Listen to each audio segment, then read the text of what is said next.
अस्सलाम वालेकुम रहमतुल्लाहि वबरकातुहू। तो मेरे दोस्तों, आप लोग कैसे हो? उम्मीद करता हूँ कि ठीक होंगे आप लोगों से मैं फिर से वीडियो लेके आया हूँ जो कि मुफ्ती सलमान अजहरी साहब की अभी तक जेल में है और गुजरात जेल से ट्रांसफ़र करके बड़ोदरा जेल में आए हुए हैं।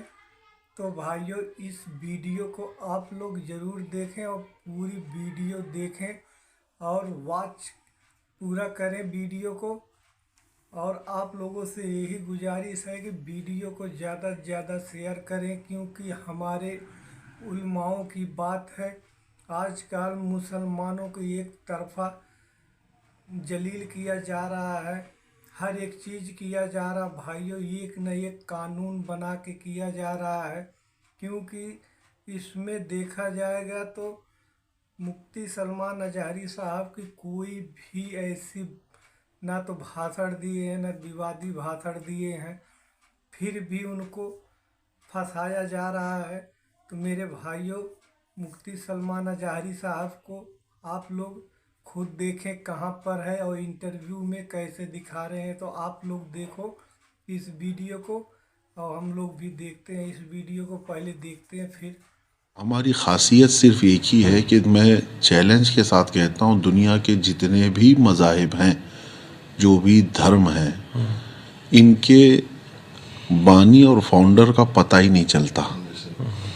जब तक बिके न थे तो कोई पूछता न था, कि जब तक बिके न थे तो कोई पूछता न था।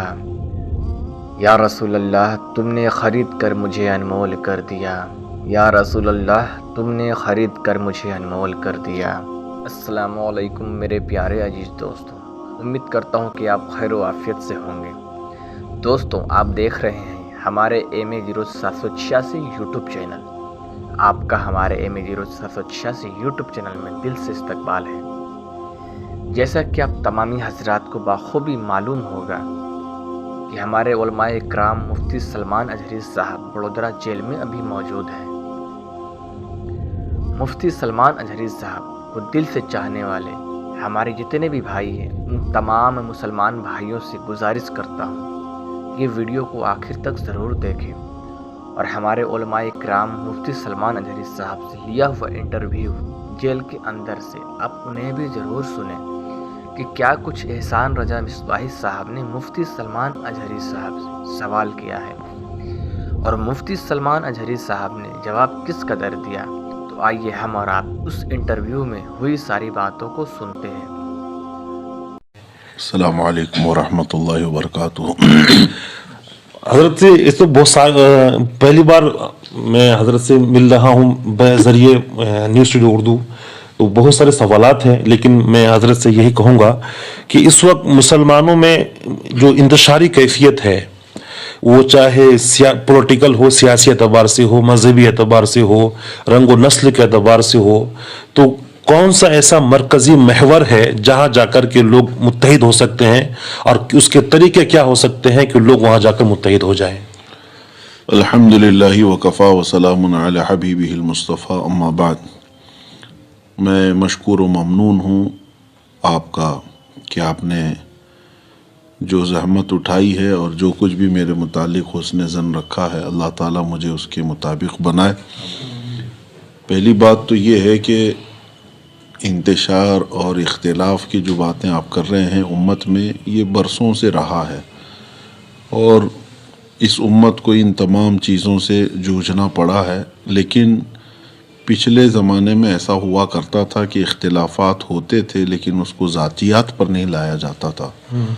मसाइल में इख्तिलाफ़ होना और है, फ़ुरूइयात में इख्तिलाफ़ होना और है, लेकिन ज़ातियात में इख्तिलाफ़ होना ये मज़मूम है।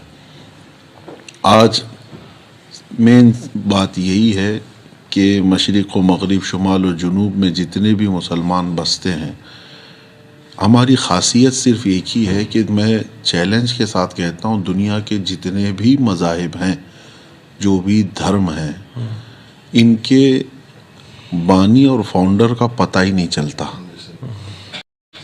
यानी اختلاف ہے ان کے اس میں. وہ سمجھ میں نہیں آتا ان کو کہ ہمارا دھرم یا ہمارا دین فلاں شخصیت سے جوڑیں کہ فلاں سے جوڑیں.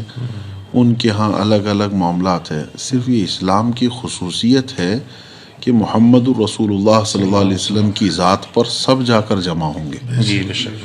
اس لیے کہ ہمارے امت میں جتنے بھی فرقے ہوں حضور پاک کی ذات پر جا کر سب کو جمع ہونا ہی ہے، سوائے قادیانیوں کے کہ وہ تو ختم نبوت کے منکر ہیں. لیکن اس کے علاوہ بہت سارے بھٹکے گمراہ ہوئے اور بھی بہت سارے معاملات ہوئے، لیکن سب اپنے آپ کو بتاتے ہیں رسول پاک صلی اللہ تعالیٰ علیہ وسلم تک. تو کہنا یہ چاہتا ہوں میں کہ نبی پاک صلی اللہ تعالیٰ علیہ وسلم کی ذات پاک، اہل سنت و جماعت کے لیے میں یہ میسیج دے رہا ہوں. میں اسی اتحاد کا قائل بھی ہوں کہ اہل سنت و جماعت اگر ٹکڑوں میں منتشر ہیں، مختلف ہیں، تو ان کے لیے رسول پاک صلی اللہ تعالیٰ علیہ وسلم کا نام نامی کافی ہے. اس نام پر سب جمع ہو جائیں. دیکھیں آج دنیا جگا رہی ہے اسی نام پہ، آپ کو اسی نام پہ جگا رہی ہے.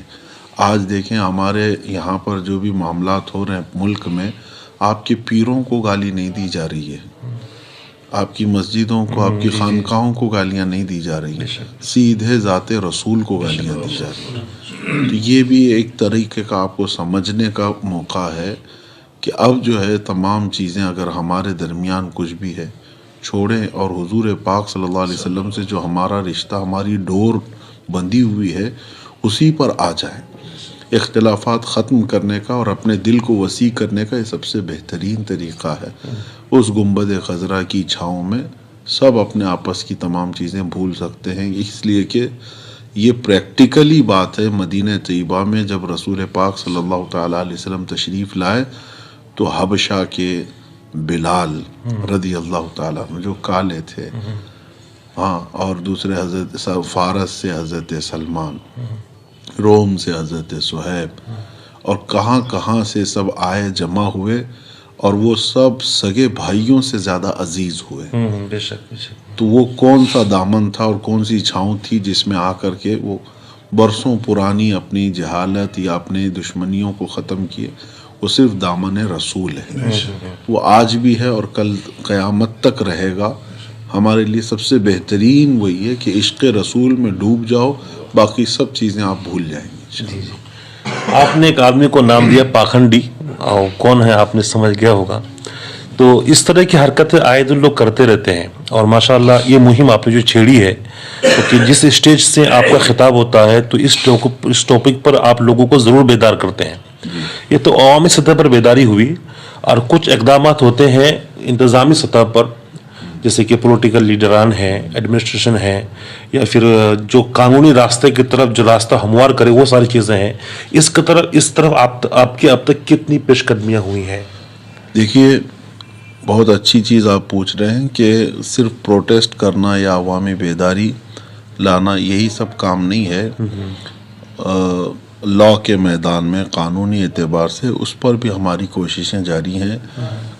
آپ کو پتہ ہوگا کافی پہلے ہی سال بھر گزر چکے، میں سپریم کورٹ کے لائر سے ملا تھا، اور ہم نے ایک پرستاؤ ان کے سامنے رکھا بھی کہ ایک ایسا بل بنایا جائے جو رسول پاک صلی اللہ تعالیٰ علیہ وسلم کی جو بھی توہین کرے اس کی سزا مقرر کی جائے. آلریڈی جو ہے انڈیا میں کچھ قانون بنے ہوئے ہیں، 153 یا غالباً 295 یا ایسے اس آرٹیکلز ہیں جس میں کسی کو بھی اکسانا یا کسی کے خلاف بولنا دھارمک اعتبار سے، لیکن وہ آرٹیکلز اتنے ہلکے بنا دیے گئے ہیں کہ اس کے تحت کیس تو درج ہوتا ہے، لیکن آن دا اسپاٹ لوگ جو ہے نا بیل لے کے چلے جاتے ہیں، یا زیادہ سے زیادہ تھوڑے دن کے بعد جب معاملہ ٹھنڈا ہو جائے تو آسانی سے بیل ہوتی ہے. ہماری مانگ یہ تھی کہ کسی بھی دھرم کے مقدس، چاہے یہاں پر مسلمانوں کے نہیں، سارے لوگوں کے لیے، کہ ہمیں تو قرآن نے یہی کہا ہے وَلَا تَسُبُّوا الَّذِينَ يَدْعُونَ مِن دُونِ اللَّهِ فَيَسُبُّوا اللَّهَ عَدْوًا بِغَيْرِ عِلْمٍ. अल्लाह ताला का हुक्म है कुरान पाक में कि जो दूसरे लोग हैं उनको गालियाँ मत दो, वरना वो पलट करके तुम्हें अल्लाह को गालियाँ देंगे। हमारे यहाँ तो गाली का मज़हब है नहीं। हाँ, लेकिन अब आप जो ये कह रहे हैं कि अगर मेरा लहजा सख्त होता है या किसी को टारगेट करके मैं बोलता हूँ तो ये उसी वक्त जब वो कुत्ते भौंकते हैं तो हमारी जिम्मेदारी है कि हम दिफा करेंगे, हम डिफेंस करेंगे। हमने तुम्हारे माँ बाप पे हमला तो नहीं किया और ना ही तुम्हारे मुकद्दसात पे किया। हाँ, वो फील्ड चुनते तो वो एक अलग फील्ड थी। हम तो डिफेंस के लेवल पर आज बात कर रहे हैं। रही बात ये जो है, हमने यही मुतालबा किया है कि इस कानून में इतनी सख्ती हो कि सज़ा हो, 10 साल की सज़ा हो जो भी करे, जो भी इन मुकद्दसात के साथ छेड़छाड़ करे। तो इस सिलसिले में अल्हम्दुलिल्लाह पेशकदमी भी होती रही, वकला से बात भी होती रही, और भी कई तंजीमें इस मैदान में काम कर रही हैं। अल्लाह उनको कामयाबी अता फरमाए। आखिर में, चूँकि आप बहुत मसरूफ़ हैं, आखिरी सवाल पूछूंगा हज़रत। इस वक्त मुसलमानों के पास मेरे ख्याल से पैसे हैं, बहुत सारी खानकाएँ हैं, बहुत सारे लोग ऐसे भी हैं, लेकिन उनके पास अपनी आवाज़ को दूर तक पहुंचाने के लिए कोई ऐसा ज़रिया नहीं है। मिसाल के तौर पर मीडिया, अपना कोई प्रिंट हाउस या ऐसी कोई चीज़ें। तो इस तरफ लोग कैसे पेशकदमी करें? क्या वजूहात हैं कि लोग इस तरफ पेशकदमी नहीं करते हैं, और क्या वो चीज़ें हैं जिसके ज़रिए, जिसको अपनाएंगे हम, तो ये तमाम चीज़ें मुमकिन हो सकती है? जी, इनमें देखिए, ये एहसास कमतरी वाला सवाल है। आपने पहले तो ये सवाल किया कि मुसलमानों के पास पैसे हैं जी, और बहुत सारी चीज़ें हैं और आप उसको अपना के अपना पैगाम दूसरों तक नहीं पहुंचा सकते। अभी आप बता रहे थे, आपके क्या है ये न्यूज़ टुडे उर्दू, जी, इसको 15 लाख 20 लाख ये तो लोग हमने देख अभी शुरू किया इस तो बार। आपके पास मतलब बहुत पैसे हैं? नहीं है, नॉर्मल है, उसके बावजूद आप 15-20 लाख लोगों तक पहुंचा रहे हैं बात। तो दूसरे लोगों के पास भी ये ऑप्शन है ना। और रही बात, आपको कभी ये सोचना ही नहीं है कि हमारे चाहने से क्या होगा। हाँ, एक आदमी हो, 2 आदमी हो। मैं आपको बताऊं, जब हमने उस पाखंडी के खिलाफ ऐलान किया था, वो एक मस्जिद में चंद नौजवान थे, 40-50 लोग होंगे, कोई बड़ी कॉन्फ्रेंस में हमने बयान नहीं किया था, वीडियो देखी थी। हाँ, तो अब वो जज्बा था। और उसके बाद हमने देखा, महीना भर नहीं गुजरा होगा कि हिंदुस्तान के हर इलाके में नहीं, बल्कि अमेरिका हो कि अफ्रीका हो, कहाँ ऑस्ट्रेलिया हो, कहाँ कहाँ से पूरी दुनिया के चप्पे चप्पे से लोगों के मैसेजेस, सब लोगों ने उसको सुना। उस दिन मुझे ये एहसास हुआ कि पुकारना आपकी जिम्मेदारी है, पहुंचाना मेरे मौला की शान है। लोगों को इस वीडियो को देखकर मुफ्ती सलमान अजहरी साहब के लिए दुआ करें कि मुफ्ती सलमान अजहरी साहब जल्द से जल्द जेल से बाहर आए और हम लोगों को जैसे हर एक चीज़ को बताते हैं, तकरीर करके हो चाहे बयान देते हैं, सब कुछ तो हम लोगों को सुनने में आए जल्द से जल्द। अल्लाह ताला से ही दुआ करो कि बहुत जल्दी उनकी बेइज्जत कोर्ट से रिहाई हो और आए, उनके ऊपर उनके दामन पर एक छोटा सा भी दाग ना लगे, क्योंकि कोई गलत काम नहीं किए हैं। तो भाइयों, वीडियो बहुत बड़ी हो जाएगी, फिर मिलेंगे नेक्स्ट वीडियो में आप लोगों से। तब तक के लिए अस्सलाम वालेकुम रहमतुल्लाहि व बरकातहू। तो भाइयों, अपना ख्याल रखना, वीडियो को ज़्यादा से ज़्यादा शेयर करना, भाई तक पहुंचना चाहिए इस वीडियो को।